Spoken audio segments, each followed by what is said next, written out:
예수님께서 이루신 하나님 나라에서 살아가는 하나님의 자녀들에게는 어떻게 살아야 하는지 기준이 필요합니다. 그 삶의 기준이 바로 율법입니다. 그러나 구약의 율법과 동일한 율법이 아니라 예수님이 완전하게 하신 율법, 예수님이 다 이루신 율법입니다. 예수님께서는 모든 율법의 의를 이루시기 위해 율법에 대해 죽으심으로 우리에게 그 십자가의 의를 전가시켜 주셔서 율법을 완전하게 하셨습니다. 그리고 율법의 제정자, 율법의 완성자이신 예수님께서는 예수님 중심으로 율법을 재해석하셨고 율법의 정신, 사랑으로 또한 율법을 올바르게 재해석하셨습니다.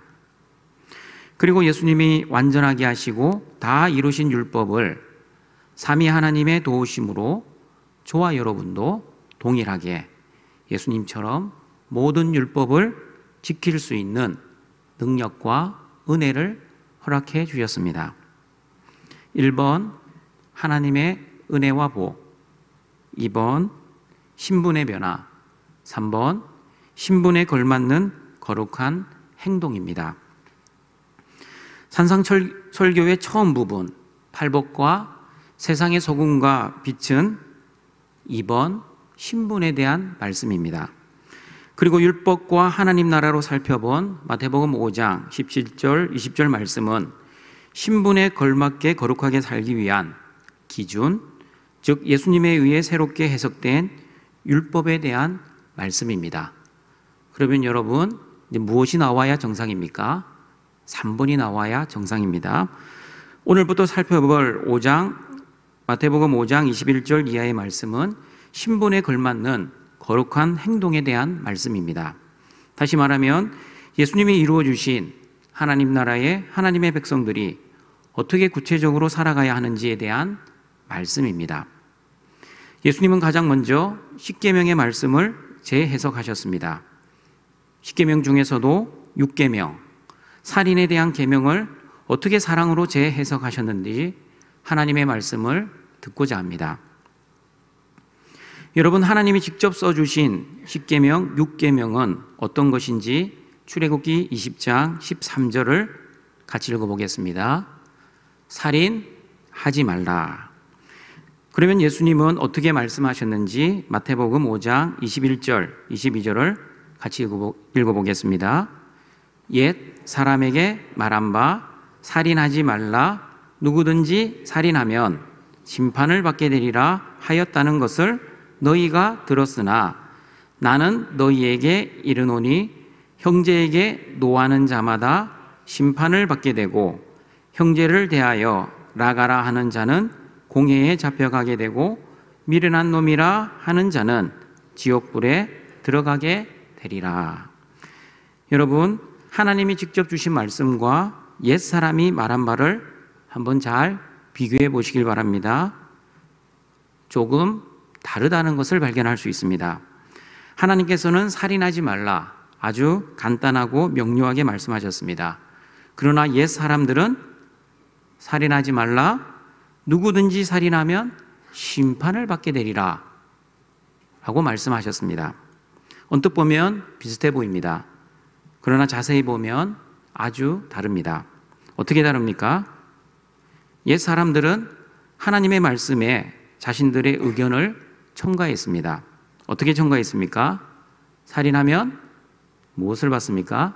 심판을 받게 된다고 첨부하였습니다. 하나님께서는 살인하지 말라고만 말씀하셨는데 옛 사람들은 하나님의 말씀에 자기 생각을 첨가하였습니다. 여러분, 옛 사람들은 누구를 의미합니까? 옛 사람은 하나님의 말씀을 기록하고 가르치는 서기관, 바리새인, 랍비들을 의미합니다. 이들은 하나님 말씀에 대한 전문가들입니다. 그러니 누구보다도 하나님 말씀을 잘 알고 있다고 자부하며 하나님 말씀에 자신의 해석을 곁들여 사람들에게 하나님의 말씀을 가르쳤던 것이었습니다. 등촌가족 여러분, 살인하면 심판을 받습니까? 아니면 심판을 받지 않습니까? 성경을 보시면 모든 살인이 심판을 받는 것은 아닙니다. 살인을 하면 심판을 받는 살인도 있지만 살인을 해도 심판을 받지 않는 살인도 있습니다. 고의로 사람을 죽인 경우는 심판을 받게 됩니다. 그러나 실수로 살인을 하거나 원한이 없이 부지 중에 사람을 죽이면 도피성으로 피한 사람은 심판을 면하게 되었습니다. 등촌가족 여러분, 하나님께서 왜 살인하지 말라고 하셨는지 우리는 그 이유를 분명히 알아야 합니다. 살인하지 말라는 하나님의 이유를 정확하게 알아야만 살인하지 말라는 그 말씀을 정확하게 순종할 수 있기 때문입니다. 하나님께서 십계명의 말씀을 주실 때 살인하지 말라는 말씀은 하나님의 형상으로 창조된 사람의 생명을 소중하게 여기라는 뜻으로 말씀을 주셨습니다. 그러나 옛 사람들은 자신들의 생각을 첨부하면서 하나님께서 살인하지 말라는 하나님의 의도보다는 인간의 전통과 해석을 더 중요하게 여기는 오류를 범하고 말았습니다. 여러분, 왜 옛 사람들이 심판에 대해 강조했는지 그 이유를 아십니까? 그것은 살인에 대한 처벌과 심판을 강조하여 심판에 대한 두려움 때문에 살인을 못하게 하려는 의도가 있었기 때문입니다. 그러나 여러분, 하나님께서 살인하지 말라고 하셨을 때 하나님의 정확한 이유는 심판에 대한 두려움이 아니라 하나님의 형상으로 지음받은 하나님의 소중한 생명이기 때문입니다. 생명의 주인은 오직 하나님이시기 때문에 어느 누구도 생명을 빼앗아 가면 안 되는 것입니다. 그런데 심판에 대한 두려움 때문에 살인을 하지 말라고 하면, 만약 살인을 해놓고 들키지만 않으면, 다시 말하면 처벌을 받지만 않으면 언제든지 살인을 할 수 있는 여지를 남겨놓게 되는 것입니다. 그리고 여러분, 처벌이 심한 나라일수록 범죄율이 높을 것 같습니까? 아니면 범죄율이 낮을 것 같습니까? 연구 결과가 있습니다. 범죄하면, 처벌이 심하면 심할수록 범죄율이 높아집니다. 왜냐하면 한 번 죄 지으나 두 번 죄 지으나 어차피 죽은 목숨입니다. 그러니 범죄율은 증가되는 것입니다. 등촌가족 여러분, 이렇게 옛 사람들은 이런 사람의 죄성을 몰랐던 것 같습니다. 그러나 우리 하나님은 아셨습니다. 처벌과 심판이 사람을 다스리는 것이 아니라 오직 하나님의 사랑만이 사람을 다스리고 범죄를 다스린다는 것을 우리 하나님은 아셨습니다. 그러나 그 사실을 몰랐던 옛 사람들은 율법의 정신, 사랑을 희석시켜 버렸습니다. 그러므로 옛 사람들은 살인에 대한 처벌을 강조함으로써 범죄를 다스리지도 못하였고, 그리고 상대적으로는 신체상해나 명예훼손, 인격모독 같은 죄를 과소평가하는 결과를 야기했습니다.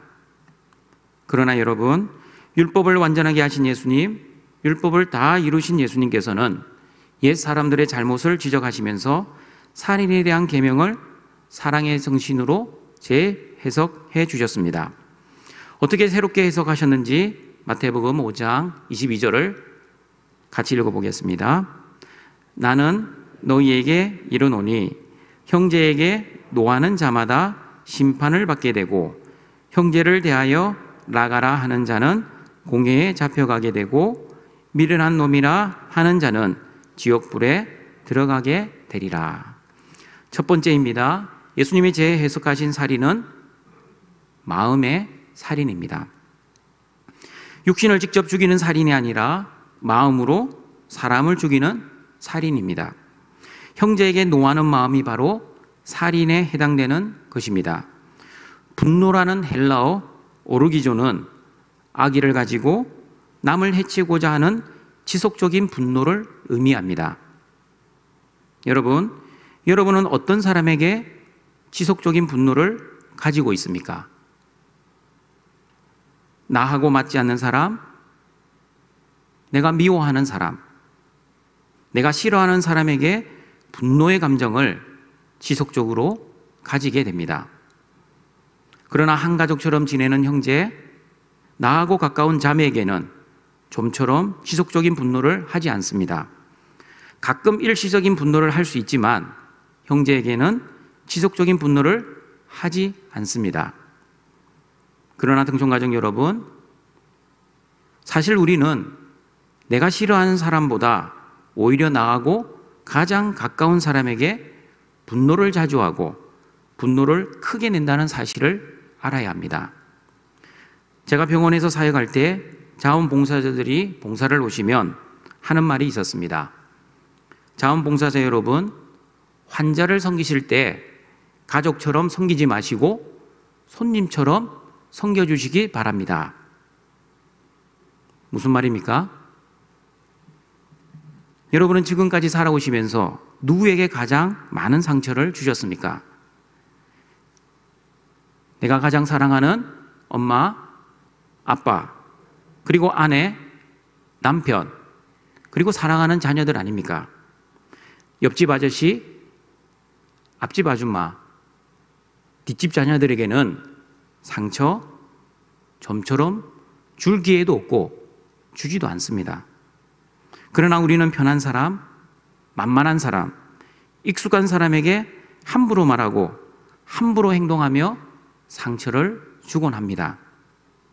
마찬가지입니다. 사랑하는 형제, 가까운 형제, 만만한 형제이기 때문에 그렇게 쉽게 상처를 주고 분노를 쏟아내는 것입니다. 모르는 사람에게는 예의를 갖추고 말하고 행동하고 잘 참지만 편안한 사람에게는 쉽게 말하고 쉽게 분노하고 오래 참지를 못합니다. 예수님의 말씀처럼 이렇게 형제에게 분노하는 것이 살인이라면 여러분, 목사인 저도 지금까지 수십 명, 아니 수백 명은 좋게 살인을 한 살인자가 분명할 것입니다. 여러분은 어떠하십니까? 몇 명 정도 죽여보신 것 같습니까? 무기와 칼로 직접 신체를 죽이지 않았지만 우리는 너무나 손쉽게 그리고 아무도 모르게 은밀하게 많은 사람을 죽여왔음을 인정하지 않을 수 없습니다. 우리는 자신의 생각과 기준이 다른 사람을 보면 이유 없이 너무나 싫어하는 경향이 있습니다. 성향이 맞지 않으면 나에게 아무런 잘못을 하지 않아도 그냥 미워하기도 합니다. 일명 주는 것도 없는데 미운 사람입니다. 아무런 이유도 없는데 그 사람에 대해 미워하고 분노하는 마음이 생기면 그 사람에게 어떤 말을 하게 됩니까? 분노하는 말, 악의적인 소문을 내고 그 사람을 나쁜 사람으로 만들곤 합니다. 그리고 그 미워하는 사람이 잘 안 되면 기분이 좋아집니다. 실패하고 어려움을 당하면 은근히 기뻐하고 즐거워합니다. 그러나 그 미워하는 사람이 잘 되면 시기와 질투로 인해 배가 아프기 시작합니다. 그 미워하는 사람이 더 잘 되고 하는 일마다 성공하고 만사형통하면 분노의 마음이 극에 달합니다. 결국에는 해서는 안 되는 생각을 하게 됩니다. 저 사람 너무 꼴보기 싫어.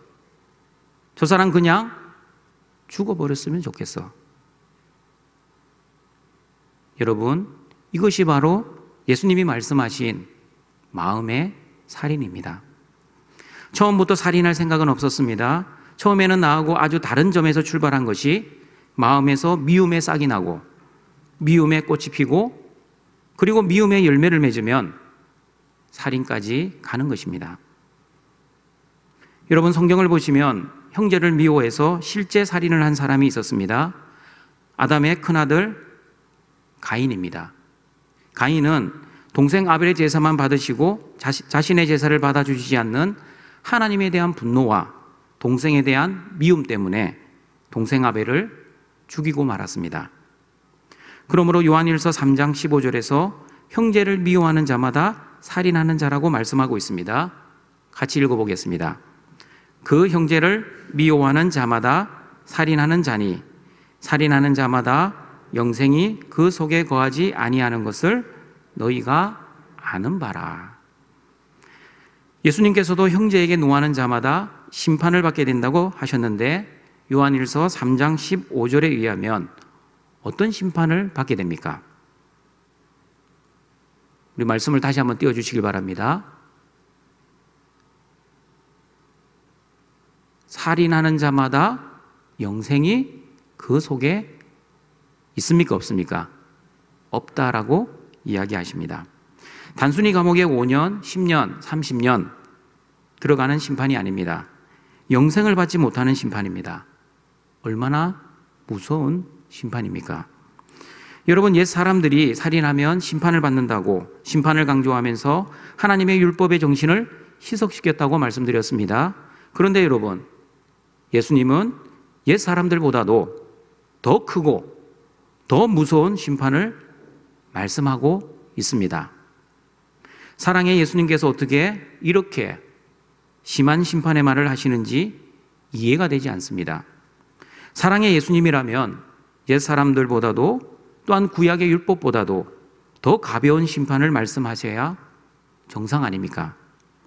그런데 왜 사랑의 예수님께서 옛 사람들보다도 더 무서운 심판을 말씀하시는 그 이유는 무엇입니까? 그것은 바로 형제를 마음으로 미워하는 것, 즉 마음으로 살인하는 것이 얼마나 끔찍한 범죄인지를 알려주시기 위함입니다. 마음으로 미워하고 분노하고 살인하면 여러분, 사람은 아무도 모릅니다. 겉으로는 웃고 있지만 속으로는 살인을 하고 있는지 사람은 아무도 모릅니다. 사람들이 보는 데서는 아주 친한 척 지내지만 내 마음속에서는 그 사람을 살인하고 있는지는 하나님만 알고 계십니다. 모든 사람을 다 속일 수 있지만 그러나 하나님만은 속일 수 없습니다. 왜냐하면 하나님께서는 우리의 마음도 다 감찰하고 계시기 때문이라고 에스겔 11장 5절에서 말씀합니다. 같이 읽어보겠습니다. 여호와의 영이 내게 임하여 이르시되 너는 말하기를 여호와의 말씀에 이스라엘 족속아 너희가 이렇게 말하였도다. 너희 마음에서 일어나는 것을 내가 다 아노라. 등촌가족 여러분, 하나님의 CCTV를 아십니까? 전능하시고 전지하신 우리 하나님께서는 저와 여러분의 마음의 생각과 의도를 다 알고 다 녹화하고 계십니다. 우리가 어떤 생각을 가지고 그 말을 했는지, 어떤 의도를 가지고 그런 행동을 했는지 사람은 속일 수 있지만 하나님을 속일 수는 없습니다. 그러므로 등촌가족 여러분, 마음으로 형제를 미워하지 마시길 바랍니다. 또한 마음으로 형제를 시기, 질투하지 마시길 바랍니다.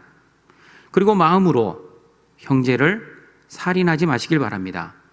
살인하면 하나님의 심판이 있다는 것을 기억하십시오. 영생을 받지 못하는 무서운 심판이 있다는 것을 저와 여러분은 꼭 기억해야 할 것입니다.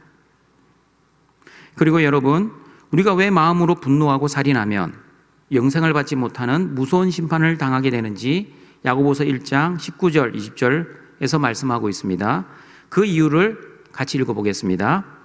내 사랑하는 형제들아, 너희가 알지니 사람마다 듣기는 속히 하고 말하기는 더디하며 성내기도 더디하라. 사람이 성내는 것이 하나님의 의를 이루지 못함이라. 성을 내면 어떻게 됩니까? 하나님의 의를 이루지 못합니다. 무슨 뜻입니까? 분노하면 하나님과의 올바른 관계를 맺지 못한다는 뜻입니다. 악의를 가지고 남을 해치고자 하는 지속적인 분노의 감정은 하나님과의 관계를 단절시키는 심각한 죄라는 뜻입니다. 그러므로 등촌가족 여러분, 성내기를 더디하십시오. 너무 급하게 분노하지 마십시오. 그리고 성내기를 자주 하지 마십시오. 하나님의 의를 이루지 못할 것입니다. 여러분, 분노 조절 장애라는 말 들어보셨습니까? 자신의 분노의 감정을 제대로 절제하지 못해 본인뿐 아니라 가족들과 이웃들에게 피해를 입히는 아주 심각한 정신적인 질병입니다. 자신의 뜻대로 되지 않을 때 심한 스트레스와 억울함과 복수심의 감정이 커질 때 분노를 참지 못하고 폭발하는 사람들, 일명 분노 조절 장애자들이 예수님을 믿는 성도들 중에서도 있는 것을 보게 됩니다. 그러면 여러분, 하나님의 자녀인 저와 여러분은 그 분노를 어떻게 처리해야 합니까? 분노가 생길 때 어떻게 성경적으로 해결해야 하는지 에베소서 4장 26절, 27절 말씀을 같이 읽어보도록 하겠습니다. 분을 내어도 죄를 짓지 말며 해가 지도록 분을 품지 말고 마귀에게 틈을 주지 말라. 살다 보면 분노를 하지 않을 수 없습니다. 모든 사람은 감정을 가졌기에 분노를 하게 됩니다. 그러나 분노를 한다 할지라도 죄를 짓지 말아야 합니다. 어떤 죄를 짓지 말아야 합니까? 분노로 인해 마음으로 살인하는 죄를 범하지 말아야 합니다. 그리고 해가 지도록 분을 품지 말아야 합니다. 화가 날 수 있지만 그 분노를 빨리 하나님의 도우심으로 처리하라는 뜻입니다. 그러므로 분노의 감정을 묵상하지 마시고 하나님의 말씀을 묵상하며 분을 다스려야 합니다. 만약 분노의 감정을 묵상하면 마귀에게 틈을 주게 될 것입니다. 마귀에게 틈을 주면 반드시 마음으로 살인하게 될 것입니다. 그러므로 에베소서 4장에서 말씀하시는 분을 내어도 죄를 짓지 말며 해가 지도록 분을 품지 말고 마귀에게 틈을 주지 말라는 분노에 대한 성경적 대처 방안을 꼭 기억하시고 묵상하시고 실제 여러분이 분노가 날 때 여러분의 삶에 적용하시어 분노의 감정을 하나님의 지혜와 하나님의 말씀으로 잘 다스리시는 우리 등촌의 가족들이 되시길 바랍니다. 두 번째입니다. 예수님이 재해석하신 살인은 말의 살인입니다. 마태복음 5장 22절 하반부를 같이 읽어보겠습니다. 형제를 대하여 나가라 하는 자는 공회에 잡혀가게 되고 미련한 놈이라 하는 자는 지옥불에 들어가게 되리라. 여러분도 다들 경험이 있을 겁니다. 우리가 어떤 사람을 미워하면 그 사람에 대한 좋은 감정보다는 나쁜 감정, 멸시하는 감정, 무시하는 감정을 가지게 됩니다. 이런 나쁜 감정들을 가지고 있으면 반드시 입에서 나오는 나쁜 반응들이 있습니다. 그 나쁜 반응이 바로 욕입니다. 오늘 말씀에서도 형제에 대해 라가라고 욕을 한다고 말씀합니다. 라가는 유대인들의 욕설입니다. 그래서 우리의 피부에는 와닿지를 않습니다. 제가 우리 피부에 와닿게 우리말로 번역을 해드리겠습니다. 욕이니까 양해하시고 들어주시길 바랍니다. 이 바보야, 이 돌머리야, 쓸모없는 놈아, 골빈 놈아, 멍청한 놈아 라는 뜻입니다. 여러분께서도 이런 욕설을 들으신다면 기분이 어떠실 것 같습니까? 그래, 나는 바보야. 그래, 나는 멍청한 놈이야 라고 인정하면서 희죽희죽 웃으실 분이 있겠습니까? 진짜 이런 욕설을 듣고도 기뻐하는 사람이 있다면 그 사람은 진짜 바보일 가능성이 있습니다. 그러나 여러분, 정상적인 사람이라면 이런 욕설을 들으면 기분이 좋지 않습니다. 왜 기분이 좋지 않습니까? 이런 욕설들은 나의 인격을 무시하고 나를 멸시하는 말이기 때문입니다. 여러분, 칼로 생긴 상처보다 말로 새긴 상처가 오래 간다는 말 아십니까? 칼로 입은 외상은 시간이 지나면 낫습니다. 그러나 말에 의한 상처는 상당히 오래 갑니다. 아니, 어떤 사람은 어렸을 때 들었던 그 말의 상처를 죽을 때까지 가지고 있는 사람도 보았습니다. 그러므로 욕설은 언어 폭력일 뿐만 아니라 하나님의 형상으로 지음받은 소중한 생명에 대한 살인입니다. 그러나 사람들은 가볍게 농담을 하거나 조롱하는 것을 그다지 심각하게 생각하지 않습니다. 상대방의 감정에 대해 전혀 고려하지 않고 자신의 감정과 자신의 기분에 의해 너무나 쉽게 나쁜 말, 악한 소문으로 한 영혼을 너무나 쉽게 죽이는 것을 교회 안에서도 보게 됩니다. 그러나 하나님께서는 우리의 말이 거룩해지기를 원하십니다. 하나님께서 왜 우리의 말이 거룩해지기를 원하시는지 잠언 17장 5절 말씀 같이 읽어보겠습니다.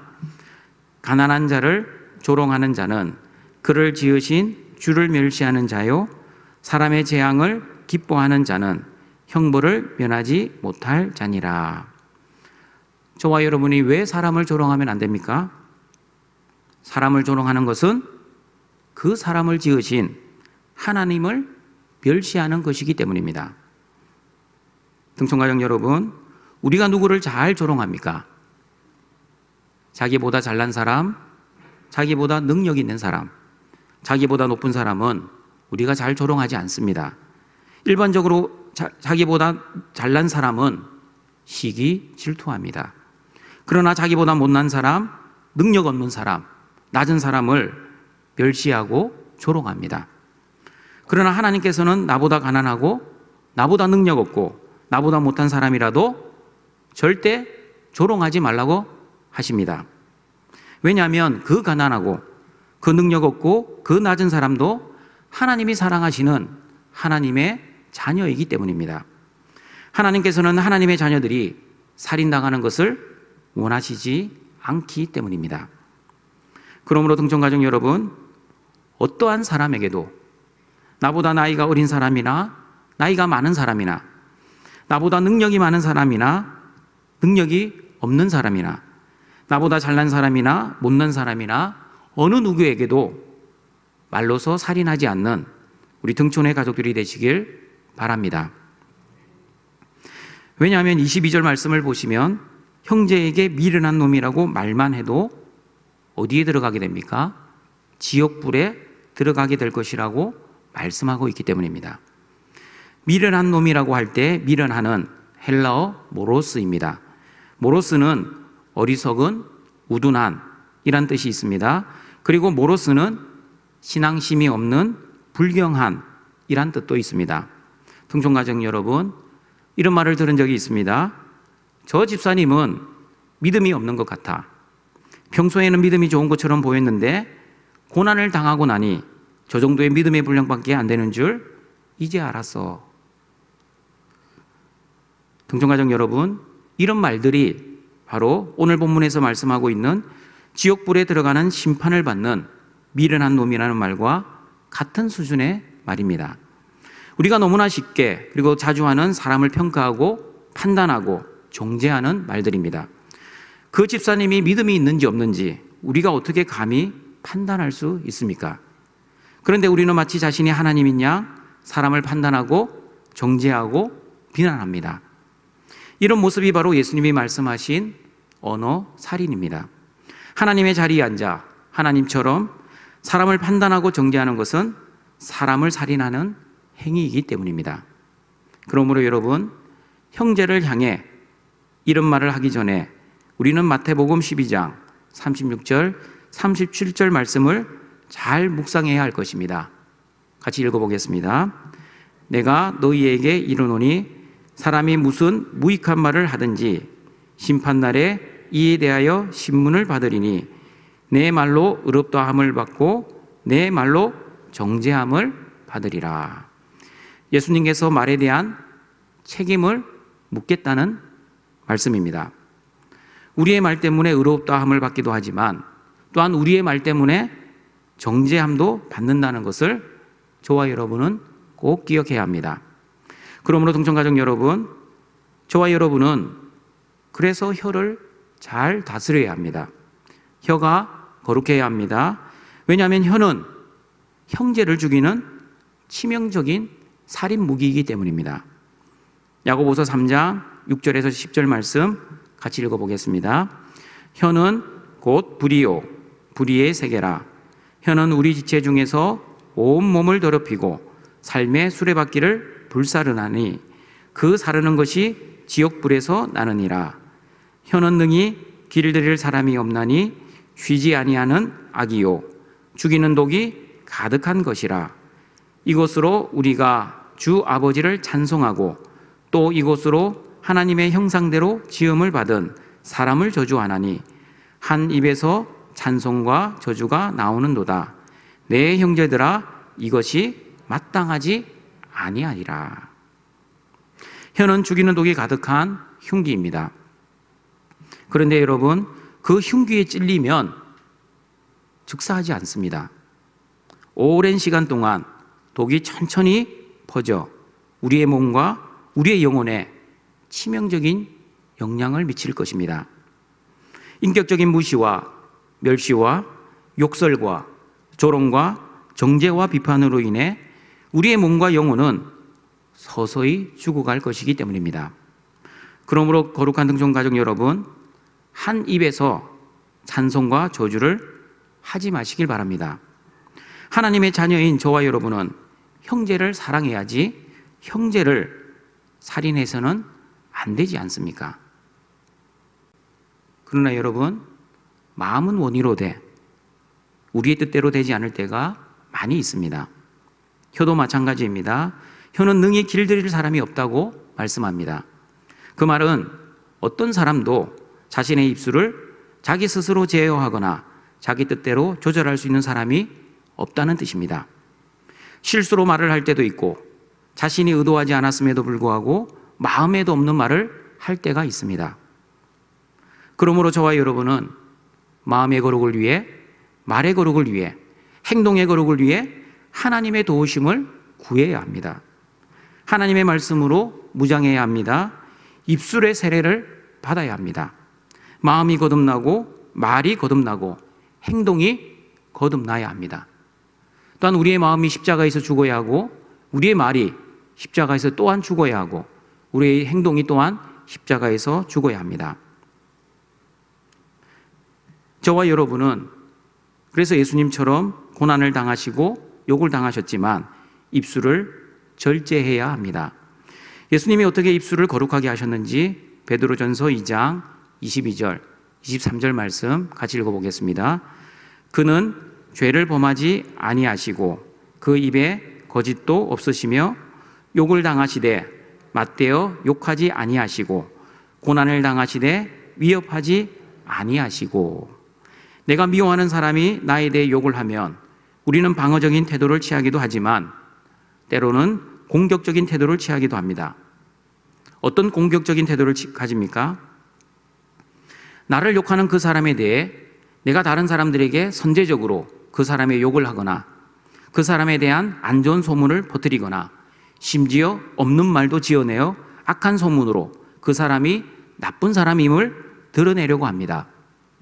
왜냐하면 그 사람이 나쁜 사람이 되면 그 나쁜 사람의 말도 나쁜 말이 되고 거짓말이 되기 때문입니다. 그러나 여러분, 우리 예수님께서는 아무런 잘못이 없는 이런 억울한 상황 속에서도 맞대어 욕하지 아니하시고 순수히 그 욕을 당하시고 그 고난을 감당하셨습니다. 왜냐하면 예수님께서는 십자가의 사랑이 무엇인지를 저와 여러분에게 알려주시기 위함이었기 때문입니다.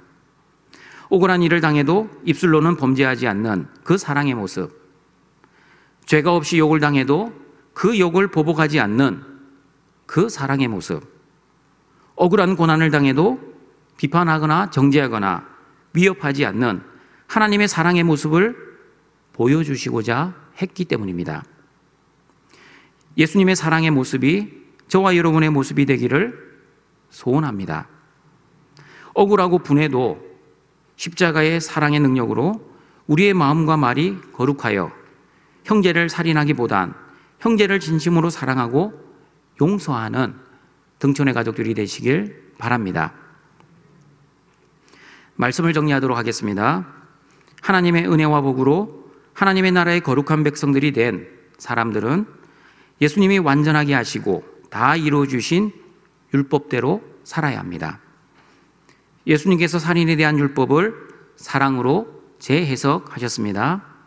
옛 사람들처럼 심판의 두려움 때문에 살인을 하지 않는 것이 아니라 하나님의 형상으로 지음받은 생명의 소중함, 천하보다 귀한 생명이기 때문에 저와 여러분은 살인을 하지 말아야 합니다. 그러므로 분노의 감정, 미워하는 마음, 시기, 질투, 원망, 불평의 마음으로 형제를 살인하지 마십시오. 그리고 인격을 무시하고 경시하는 욕설과 조롱과 비난과 정죄와 심판의 말로 형제를 살인하지도 마십시오. 하나님께서는 마음으로 말로 살인하는 그 사람에게 심판을 하실 것입니다. 추석 명절입니다. 사랑하는 가족들을 만납니다. 그 사랑하는 가족들을 살인하지 마시고 좋은 말, 격려하는 말, 칭찬하고 세워주는 말, 사랑의 말을 통해 추석 명절을 은혜롭게 보내시는 우리 등촌의 가족들이 되시길 바랍니다. 그러나 사실 등촌 가족 여러분, 우리는 마음으로 말로 수많은 사람을 살인해 왔습니다. 그럼에도 불구하고 우리는 심판을 받지 않았습니다. 그 이유는 십자가의 은혜 때문입니다. 하나님의 사랑과 용서 때문입니다. 구약의 율법에 의하면 저와 여러분은 마땅히 죽어야 합니다. 그러나 예수님이 이루어주신 하나님의 나라, 예수님이 완전하게 하시고 다 이루어주신 사랑의 율법으로 우리를 죽이지 아니하시고 예수님이 대신 죽어주셨습니다. 그 예수님의 사랑에 감사하고 기뻐하고 즐거워함으로, 다시 말하면 하나님의 은혜와 복에 감사하여 형제를 사랑하고 모든 율법에 순종하여 마음과 말과 행동을 거룩하게 하여 하나님께 영광 올려드리시는 거룩한 등촌의 가족들이 되시길 주님의 이름으로 축원합니다. 사랑과 자비가 풍성하신 여호와 하나님, 예수님이 이 땅에 하나님 나라를 선포하시고 우리를 하나님 자녀 삼아주시고 하나님 자녀답게 살아가기 위해 율법을 재해석해 주심을 감사드립니다. 마음으로 미워하고 분노하고 시기 질투하여 형제를 살인하지 않게 하시고 사람의 인격을 무시하고 경멸하는 조롱과 욕설과 비방과 정죄의 말을 통해 형제를 살인하지 않는 등촌의 가족들이 되게 하여 주시옵소서. 예수님이 사랑으로 율법을 완성하시고 그 율법을 온전히 순종할 수 있는 능력도 우리에게 주셨사오니 하나님의 은혜로 말씀을 순종하여 하나님께 영광 돌리는 우리 등촌의 가족들 되게 하여 주시옵소서. 예수님의 이름으로 기도드립니다. 아멘.